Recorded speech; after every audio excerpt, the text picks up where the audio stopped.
Hello viewers, welcome back to video series on learning about manufacturing, where we were in middle of automotive industry evolution.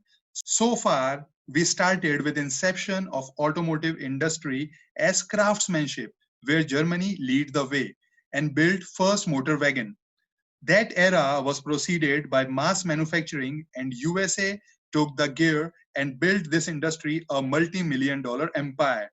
We talked in our previous video that by late 1940s and early 1950s, mass manufacturing achieved its peak and industry was looking for next stage of evolution. After Europe and America, this time it came from far east, from the land of rising sun, Japan. Japanese industry revolutionized mass manufacturing and began to evolve further to lean manufacturing under leadership of Sakichi Toyoda, founder of Toyota Motor Company. Under his leadership, credit goes to Taiichi Ohno, an engineer at Toyota who visited USA and Ford especially numerous times and purchased their scrap machines and performed long experiments to reduce die change time. He became successful by reducing it down to 3 minutes from a day, saving a whole lot of time. From his continuous visits, he also identified huge inventory loss. He found out that it cost less per part if manufactured in small batches rather than huge lot size. This way, he discovered that Ford system is filled with muda, Japanese term for waste, and there is a whole lot of opportunity to build bigger fortune. Few major weights were skill and people. He found that at Ford, people are doing one or two jobs repeatedly, whether they be foreman, worker, or engineer. And as they are not skilled to multitask, Ford was spending a lot by having a force of backup employees to fill in absenteeism. A huge money spent on idle people in this way. Next, he saw that in Ford system, there was a huge rework. 20% of shop floor and 25% of total time was dedicated for rework and fixing causes. This was causing productivity to be less efficient. Huge rework was because of expensive SPM, which can't be stopped unless critical.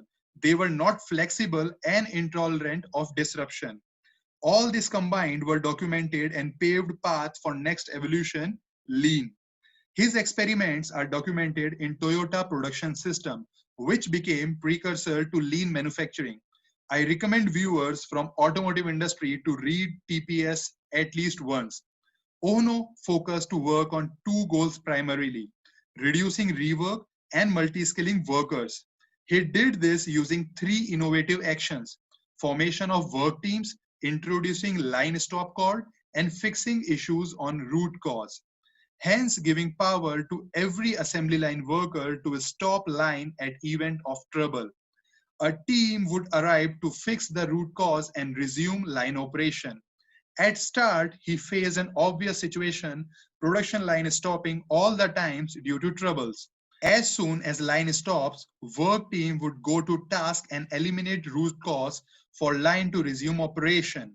Slowly and gradually, work team started gaining experience and events of line stoppage reduced. Today, with same power still available with line workers, Toyota line practically never stops and gives almost 100% yield. So to tell you what lean manufacturing in layman terms, it is a never-ending journey to be most innovative, effective, and cost-efficient organization. Lean is about discover hidden opportunities and work them. In engineering terms, lean manufacturing is an operational system that maximizes value-added activities, reducing essential support and eliminates or tends to eliminate waste in all processes across value stream. To make you understand about value and waste, let's take business as function of money, which it is. And as we know, survival of any business depends on this equation. Money made should be greater than money spent. Money made is what paid by customer and money spent is what it costs to manufacture. Now, in today's world where everyone has access to world's best technology, resource, automation, and manpower, who will take the cake of profit is one driven for value. Value is everything that customer is willing to pay for. It is the voice of customer or need of customer. Everything that manufacturer do apart from creating value is waste, either necessary or unnecessary. And opportunity to become lean is hidden in identifying waste and plug them. To better demonstrate you, these are the three vital elements of any business or money distribution.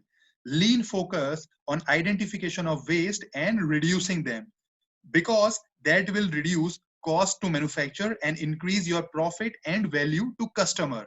And this is one equation taught to us in elementary maths. Before lean, this is how it looked.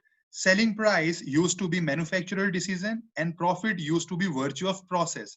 Now after lean, this is how it has changed. Selling price has now become consumers' decision, with manufacturers now focused on ways to build their profits. So to be a lean practitioner, I must know the ways to go lean. There are 8 types of waste, which are conveyance, inventory, overproduction, overprocessing, defects, waiting, motion, and unutilized talent. We will take all of them in detail in our next video. So stay connected and subscribe to channel for frequent updates. If you are liking this content, like and share this video series with others. See you in next video. Till then, keep learning, keep growing.